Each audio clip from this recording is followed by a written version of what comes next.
قد كان بالسقم دهرا طريق تقال العثار العظام به ويعود الهوى.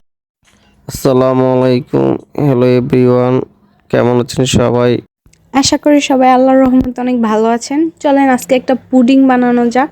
Pudding বানানোর জন্য আমি নর্মাল টেম্পারেচারে 3টা ডিম, চিনি এবং কনডেন্স মিল্ক নিয়েছি। একে একে 3টা ডিম ভেঙে আমি একটা বাটির মধ্যে নিতেছি। ডিম ফ্রিজে রাখা থাকলে কিছুক্ষণ আগেই ফ্রিজ থেকে নামিয়ে রাখতে পারেন। এখানে আমি ডিমগুলোকে খুব ভালোভাবে ফেটিয়ে নিচ্ছি। তার পাশাপাশি আমি চুলায় গরম দুধ বসিয়ে দিয়েছি। দুধের মধ্যে আপনারা সামান্য এলাচ ব্যবহার করতে পারেন, এতে ডিমের ব্যাড স্মেলটা কম আসে, অথবা ভ্যানিলা এসেন্সও ব্যবহার করতে পারেন। চুলা থেকে নামানোর পর এভাবে কিছুক্ষণ নেড়ে দুধটা ঠান্ডা করে নেবেন। আবারও চুলার কাছে চলে আসলাম ক্যারামেল বানানোর জন্য। পরিমাণ মতো চিনি নিয়ে এতে অল্প একটু পানি দিয়ে ক্যারামেলটা তৈরি করে নেবেন। এরকম ব্রাউন একটা কালার আসলে ক্যারামেলটা সেট করে নেবেন।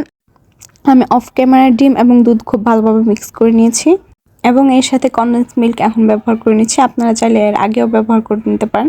আর এখানে আমি সবটা একসাথে ছেঁকে নিচ্ছি। বাকি প্রসেসটুকু আমি অফ ক্যামেরায় কমপ্লিট করে নিছি, কারণ এর প্রসেসটা সবারই কম বেশি জানা কিভাবে কি করতে হবে। তারপর আপনারা কেউ জানতে চাইলে কমেন্ট করতে পারেন। চুলায় প্রায় 30 থেকে 40 মিনিট রাখার পর আমার pudding complete and it's too yummy. এখন আমি পুডিংটি কাট করব এবং টেস্ট করে দেখব যে এটা কেমন হয়েছে, এবং আমি আপনাদের এটার ভিতরের সাইডটাও দেখাই দিতেছি যে এটা দেখতে কেমন হয়েছে। খুব ইজি একটা প্রসেস, আপনাদের মন চাইলে আপনারা বাসায় বানায় খাইতে পারেন। অ্যান্ড অবশ্যই আমার ভিডিওতে একটা লাইক দিবেন এবং কমেন্টে জানাবেন যে কেমন লাগলো ভিডিওটা।